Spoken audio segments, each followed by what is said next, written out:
Pessoal aqui do YouTube, Aprendizes da Atualidade, Arquitetos Inclusivos. Hoje eu trago a aula 25, da teoria para a prática.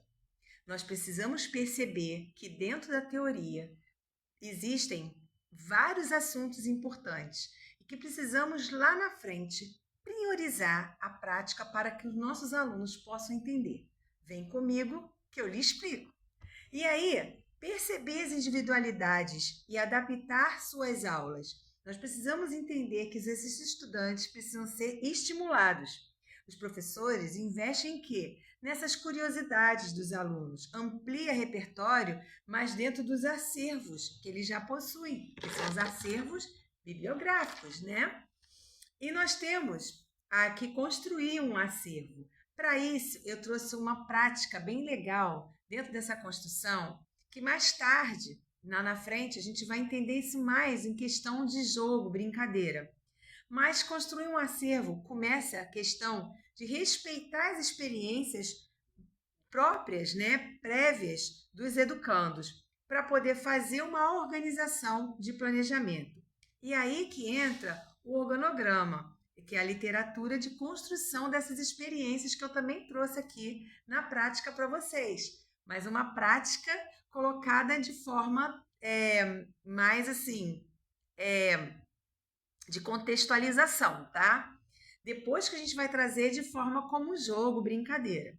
Então, a gente vai trabalhar primeiro foco, quem é essa comunidade da escola, que grupo que ela pertence, de que grupo que ela faz parte, a história desse aluno, se ele tem uma questão de ancestralidade, de uma questão de identidade, de que comunidade que ele vem. De repente, ele não faz parte da mesma comunidade, né? Ele pode ser um aluno que venha de fora, né? E criar linhas de fomento para as escolas poderem constituir, ou seja, constituir o quê? Adaptar dentro dessa construção, né, aquilo que nós vamos dar engrenagem, que é investigar, que eu falei lá atrás, a curiosidade. Mas, professora Ana Cláudia, né, e mãe comum e mãe de um rapaz lindo de nível 3 de suporte. Quando a gente fala tudo isso de questão cultural e social, de contato com outras culturas, que é lá na frente o contato com o mundo, mas antes eu vou trabalhar as histórias orais dessa criança para poder entender a questão das histórias contadas pelos familiares, aí que entra que eu vou precisar também adaptar para esses que precisam de mais atenção, que entra o nível 3 de suporte. Será que tudo isso está dentro desse contexto? É necessário respeitar o universo de cada criança. Opa, parou aí. Para, porque a gente vai entrar na diversidade presente. Vem comigo que eu te explico. E aí que entra uma grande questão de estimular dentro das experiências de novas possibilidades. Desenvolver o gosto por isso tudo, por essa leitura, por esse desenvolvimento, por essa sala de aula, pelas questões acontecidas que acontecem mesmo nas clínicas. E o que acontece? Muitas das vezes essa diversidade da cultura brasileira já está pronta. E a gente, para poder quebrar esse padrão que já está pronto, precisamos compreender que a literatura ela começa na educação infantil. Nossa, mas fala tanto de intervenção precoce o tempo todo e a gente não conseguiu entender? Pois é, por isso que a gente está numa comunicação muitas vezes de água, o que você quer, que você precisa, qual é a cor preferida, qual é a brincadeira da hora, e tecla, e fica um pouco meio robótico, você não acha? O que é mais interessante? A gente fazer esse aluno criar, e eu tenho um livro que fala justamente sobre essa contextualização, que é você fazer o aluno trazer esses elementos que ele já possui e ampliar através do repertório. Mas a gente vai falar desses livros lá na frente, a gente já está caminhando para isso. A literatura da educação infantil ela precisa ter uma consonância com a história de vida das crianças. Então vamos usar uma frase? Aprender a fazer para aprender a aprender. Vamos de novo, hein? Aprender a fazer para aprender a aprender. Opa, aprender a aprender. Porque nós mesmo como mães e profissionais precisamos o quê? Aprender a fazer para aprender a aprender. Muito bem, universo cultural, oralidade. O livro é Oralidade, Tecnologias importantes na tradição escritural. Inclusive, a pipa foi citada como a tecnologia atual da educação infantil. E eu tinha falado da pipa justamente como uma brincadeira, ou até com uma frase colocada no Instagram, que eu coloquei uma gravura, né? Que a gente precisa muitas das vezes entender que é um universo da criança, né? Uma construção da criança, onde ela idealiza, ela cria, ela faz, ela pode colocar o nome da pipa que ela quiser e fazer aquele brinquedo que é tão simples ser universal para todos os cantos, todos os lugares, né? Assim como o nosso sorriso. Mas a gente tem como agentes transformadores da tecnologia cores, formatos, movimentos e a matemática incluída dentro desse algo totalmente que faz a parte do universo didático, que vai entrar como algo que tem uma teia que a gente chama de prática hipertextual. Essa prática textual indica o ato de pensar, fazer o aluno pensar, fazer o aluno idealizar, fazer o aluno registrar, através de gravuras, através de imagem. A partir do momento que eu conto essa história aqui, eu estou valorizando a vida. Por quê? Eu estou trabalhando história sobre os valores, que também eu trago dentro desse contexto aqui. Quando eu trago no meu livro, né, a questão, se caso a criança não sabe desenhar e escrever, nós podemos, vocês vão saber lá na frente, como a gente pode trabalhar essas questões com a criança. Então eu trago aqui tudo explicadinho. Mas, quando a gente vem com essas histórias de valores, que a gente percebe que a gente pode trabalhar a amizade, a gente pode trabalhar a bondade, a gente pode trabalhar a educação, a gente pode trabalhar a honestidade, a gente pode trabalhar a humildade, através desses pontos, e até mesmo levar isso para um circuito motor, né? Onde a gente fala muito artista autista da área do movimento, onde eu sou representatividade e compromisso. Mas vamos lá? Vem comigo que eu te explico. Bom, gente, a teia da prática do desdobramento é justamente quando a gente traz, por exemplo, um jogo. Tudo bem, um jogo vai representar, né, dentro dessas aulas. Mas vocês sabiam que no BNCC preconiza ouvir e falar das crianças como estratégia, o ouvir e falar das crianças como estratégia é fundamental na educação infantil. Por que eu estou falando a partir da educação infantil? Porque é algo que nós precisamos pontuar, que é muito importante que essa criança chegue bem no ensino fundamental. Então, por exemplo, eu sou professora de ensino fundamental. Quando eu pego essa criança ela tem que estar apta para começar esse ensino fundamental. Só que muitas vezes essa criança nem está muito preparada. Então eu tenho que começar a pensar em instrumentos que possam ajudar. Às vezes ela vem de outra escola, às vezes é de outra situação familiar. Às vezes são situações dela mesma, às vezes são dificuldades, mas muitas das vezes existe aí também uma questão né, um transtorno de desenvolvimento. Então eu preciso estar atenta ao que eu posso oferecer, quais são os instrumentos que eu, como educadora, posso oferecer para ajudá-la. E aí vem a escuta ativa do professor. E vem comigo que eu te explico. Segredinhos de educadora Ana. Eu tenho que ter uma construção de aprendizagem, a tecnologia com coerência. A tecnologia está inserida em uma narrativa, e aí essa animação ela pode apresentar de maneira natural, aliado a um ambiente seguro de aprendizagem, um roteiro, né? E aí entra a questão de você trabalhar a memória, o sentido da relevância, compartilhar com os colegas ferramentas, propor atividade, tecnologias de interação, o contato com outro tema de interesse. Aí entra a família, porque tudo na educação infantil tem que estar voltado relacionado à família. Por quê? É a base, né? Quem é essa família, como ela compartilha, como ela brinca, como é o objetivo proposto, né? A proposta de atividade dinâmica com a família. Porque ele está no início, então vamos aproveitar, né? Criar um cenário, livro, brinquedo, objetos pessoais, avaliar essas intervenções, principalmente avaliar. Aí eu pontuei a contextualização, acolher, né, de forma afetiva, as questões das informações, estar atenta à duração de todas as atividades, os jogos, as crianças gostam como ferramenta, o processo de descoberta e desafios, a questão também da fala, o que ela fala, o que ela dá significado, os processos de aprendizagem de forma divertida e dinâmica. Bom, algumas coisas eu fui pontuando e trazendo aqui para vocês. E aí a gente traz vitórias e perdas, porque no jogo a gente tem vitórias e perdas, trabalhar a questão quando perde, quando ganha, né? Observar como essa criança se sente. E aí a gente vai construir ferramentas, ou seja, estratégias, respeitando o quê? Que a gente tem que colocar como movimento de ensino. Vem comigo que eu te explico. Respeitando a subjetividade. Gravaram essa palavrinha? Subjetividade? Dentro da narrativa, que é a construção integrada. Então, a gente vai trabalhar o pedagógico com o lúdico, mediando todas essas situações. E aí que a gente tem a grande dificuldade, quando chega na área escolar, dessa mediação. E que a gente precisa ter esse propósito como meta. Quem vai mediar? Quem vai fazer isso?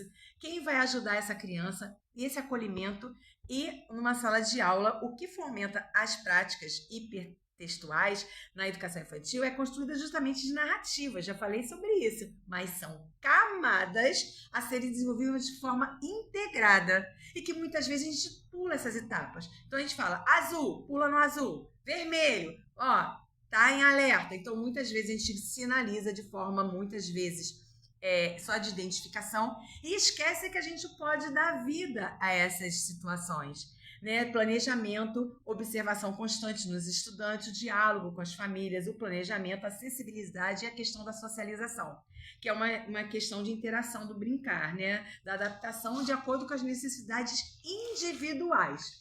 Então, o que eu venho trazer para vocês? A partir do nível 3 de suporte, também como mãe e dentro desse contexto, a gente precisa respeitar esse BNCC, que é colocado desde a educação infantil, que fala dessa forma integrada, mas também precisamos entender que precisamos reconstruir para eles, ou seja, precisamos adaptar de forma mais eficaz. E aí eu trouxe aqui para vocês, que dá aqui para vocês mais ou menos terem noção, da gente trazer aqui, ó, de uma forma diversificada, como ficaria na prática tudo isso. Eu coloquei aqui mais ou menos numerado para a gente aqui, ó, devem estimular a interação, né? Devem estimular a interação. Então, onde a gente vai trazer aqui, ó, essa construção, tá? Essa construção a partir daqui, tá? E a gente vai trazer a outra bolinha, que é respeitam as diferenças, tá? Então, devem estimular a interação, respeitam as diferenças. Depois a gente vai trazer uma outra bolinha, que é jogos como parte do direito de aprendizagem. Então, a gente vai colocar essa bolinha aqui, ó. Tá vendo? Jogos como parte do direito de aprendizagem. Depois, para finalizar a bolinha, nós vamos trazer essa daqui, que é fortalecem a convivência. Então, vamos lá, vou me ajudar aqui. As bolinhas vão colaborar aqui comigo. Fechou, beleza? Então, fortalecem a convivência aqui, tá? Então, como é que fica? Devem estimular a interação, respeitem as diferenças, jogos com direito à aprendizagem e fortalecem a convivência. No decorrer disso tudo, a gente vai estar tendo uma visão ampla de como as coisas estão acontecendo, para nós chegarmos no organograma que eu vou apresentar aqui também para vocês, tá? Então, a gente precisa ter essa noção de sequência para que a gente consiga estipular na prática isso e faça as atividades acontecerem. Então, aqui eu estou trazendo para vocês uma prática de apresentação, tá? Ainda não estou fazendo assim um jogo, mas estou colocando aqui na prática o como você deve colocar a sua organização. Aí, vou passar agora para o organograma. Eu tenho que ter na minha mente, né, a questão de uma literatura, construção de experiência, dando para ver aí, ó, eu tenho que ter uma construção de experiência, organograma aqui, pego o organograma, monto ele, tá vendo? Eu tenho que ter uma literatura de construção de experiência, eu tenho que ter novos escritores e formatos, eu tenho que ter aqui, ó, aliás, aqui vem para cá, cultura local. Primeiro eu vou trabalhar a cultura local dessa criança. Depois eu vou trabalhar as histórias orais. Posso colocar aqui ó, as histórias orais. os escritores da comunidade. E em segundo, que eu vou trabalhar, que vai ser o contato com outras culturas, eu vou montar aqui meu organograma, eu vou trabalhar novos escritores e formatos e depois o contato com o mundo. Então, eu também posso trazer o organograma para o lado, tá, gente? Eu só fiz assim para poder vocês terem uma noção, ó. Fica assim, tá? Mas eu posso trazer ele para o lado de cá, tá? Então, posso fazer assim também, mas que não vai ficar em pé, né? Mas vamos que vamos. Então, vamos botar assim que vou conseguir, para mostrar para vocês. Então, organograma, literatura, construção de experiência. Cultura local, histórias orais, escritores da comunidade. Por quê? Porque aqui eu vou estar sabendo quem faz parte do contexto dessa escola.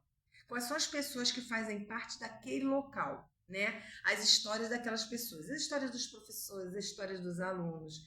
Se eles são de origem, por exemplo, indígenas, se são afros, então a gente vai começar escritores da comunidade. Quem faz parte dessa comunidade? Então a gente aqui já tem uma construção do local, né?